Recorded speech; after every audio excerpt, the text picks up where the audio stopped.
Do you need to build a course that includes math equations? Well, Storyline and Rise both allow you to easily add equations to your courses. Let's take a look. In Storyline, the equation button is located on the Insert tab.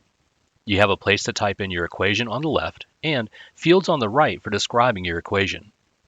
Since the equation will be handled as an image, this is where you will enter what you want a screen reader to say about your equation. There's also a link at the bottom of the window to learn more about math equations. Selecting this message will open a support article, and if you scroll down, you'll find a helpful link about the specific language used to write the equations. For example, to type out the famous E equals mc squared, you would need to use a caret to denote the square. Or, if you wanted to do something like x is equal to the square root of y, you would need to use a backslash and then the sqrt command, so that way it understands it as a square root. You can also insert equations using the same process in Rise when editing blocks that contain text.